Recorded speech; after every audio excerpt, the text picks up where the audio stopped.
സർഗകേരളം.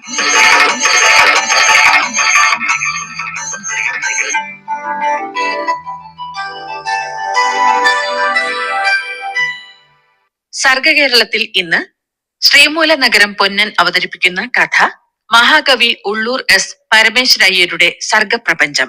Doctor Kurias Kumbalakuzhi നടത്തുന്ന പ്രഭാഷണം, മോഹൻദാസ് മുഖേരി അവതരിപ്പിക്കുന്ന കവിതകൾ എന്നിവ കേൾക്കാം.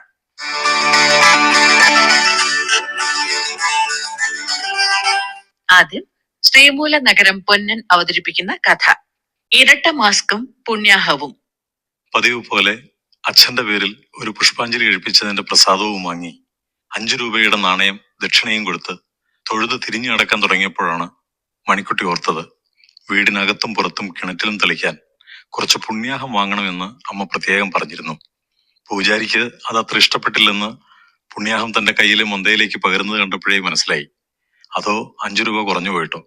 മുഖത്ത് വല്ലാത്ത പരിഭവം ഉണ്ടെങ്കിലും പകുതിയെ പുറത്ത് കണ്ടുള്ളൂ. കൊറോണ കാലമല്ലേ, ഇരട്ട മാസ്കാണ് മുഖത്ത്. അല്ലെങ്കിലും കോവിഡിന്റെ ആക്രമണത്തോടെ അമ്പലം പലവട്ടം അടച്ചിട്ടതിലും തുറക്കാൻ അനുവദിക്കപ്പെട്ട അപൂർവം ദിവസങ്ങളിൽ പോലും ആൾക്കൂട്ടം അമ്പലത്തിന് ചുറ്റും കാണാത്തതിലും പൂജാരി വല്ലാതെ അസ്വസ്ഥനായിരുന്നു.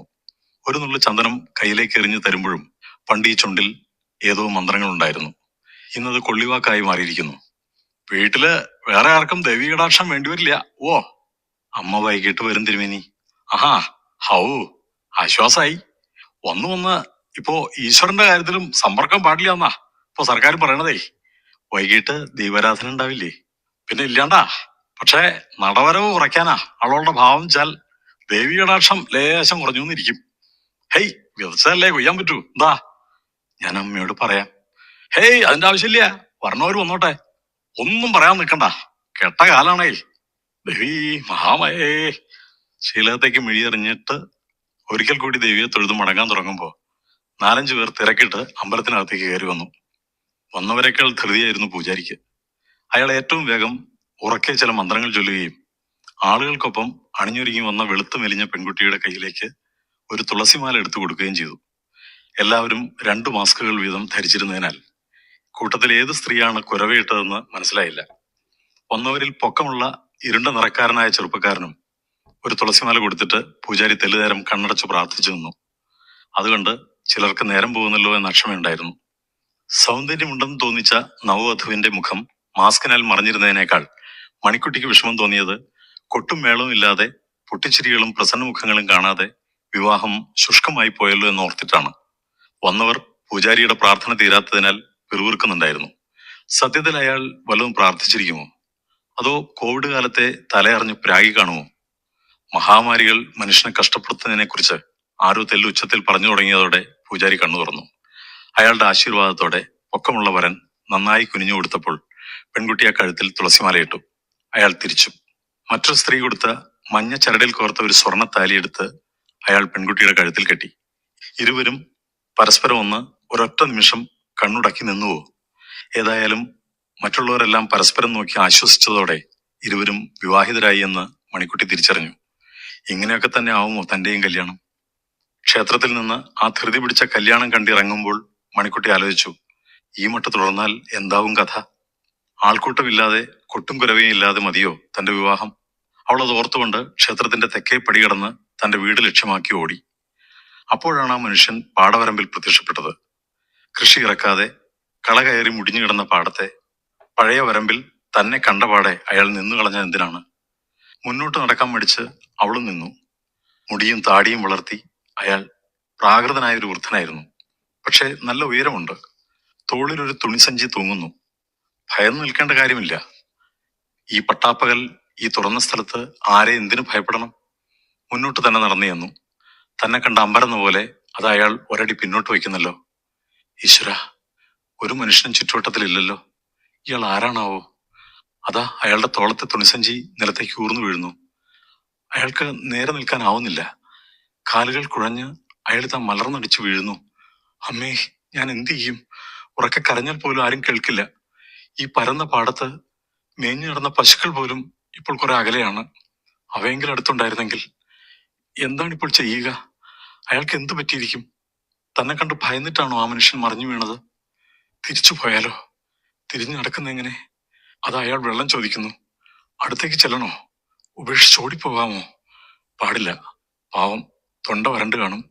ദീർഘനേരത്തെ നടപ്പും കിതപ്പും തലകറക്കി വീഴ്ത്തിയതാവും. ആഹാരം ഒന്നും കഴിച്ചിട്ടുണ്ടാവില്ല. ക്ഷേത്രം തേടി വരുന്ന തീർത്ഥാടകനായിരിക്കുമോ? പണ്ട് മുത്തശ്ശി പറയാറുണ്ട് ഈ അമ്പലത്തിന്റെ ചരിത്രം. ഒരുപാട് ആണ്ടുകൾ പഴക്കമുള്ള ക്ഷേത്രമാണ്. വലിയ ഏതോ ഒരു ജന്മിയുടെ മുടിഞ്ഞു മൂലാണ്ടം പിടിച്ചു കിടന്ന കുടുംബക്ഷേത്രം. ജന്മിക്ക് മക്കളില്ലായിരുന്നു. കണ്ണത്ത് ആ പാടത്തുള്ള സ്ഥലവും വലിയ 16 കെട്ടും പടിപ്പുര മാളികയും അടങ്ങുന്ന സ്വത്ത് മുഴുവൻ അനാഥമാവുമെന്ന ആദ്യമൂത്ത് 80-ാം പിറന്നാളിന്റെ അന്നാണ് അയാളും ഭാര്യയും ക്ഷേത്രക്കുളത്തിൽ ചാടി ആത്മഹത്യ ചെയ്തത്. പിന്നീട് ഏറെക്കാലം ഒരു പ്രേതമന്ദിരം പോലെ നിന്ന 16 കെട്ട് വെയിലും മഴയും ഏറ്റു നശിച്ചു. കുറുക്കനും മരപ്പെട്ടിയും താവളമാക്കിയ ആ 16 കെട്ട് ഒരു മഴക്കാലത്ത് ഇടിഞ്ഞും വീണു. ആളുകൾ കിട്ടുന്നത് കൈക്കലാക്കി. ക്ഷേത്രം മാത്രം നിന്നു.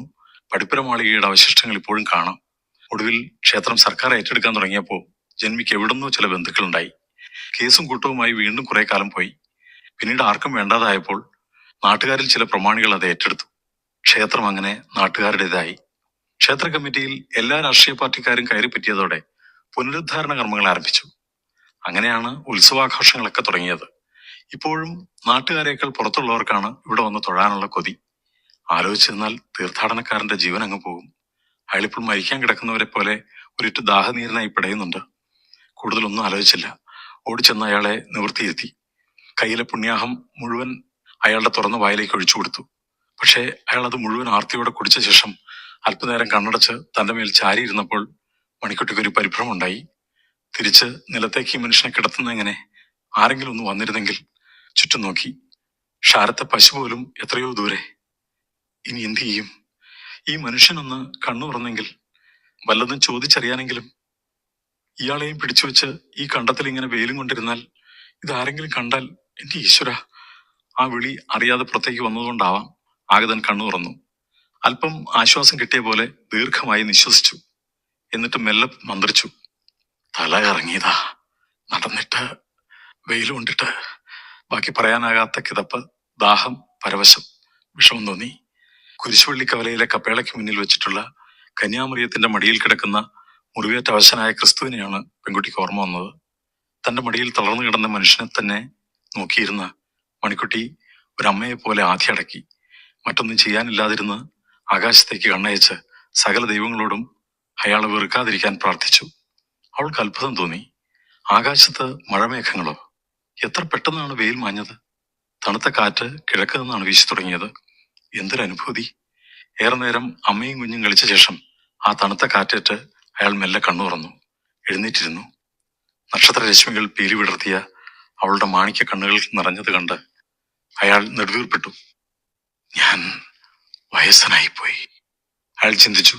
മണിക്കുട്ടി അലിവോടെ പറഞ്ഞു, കിടന്നോളൂ ട്ടോ, ക്ഷീണം മാറട്ടെ. അത് കേട്ട് അയാൾ പരിസരബോധം വീണ്ടു കിട്ടിയ പോലെ പിടഞ്ഞെണീറ്റു.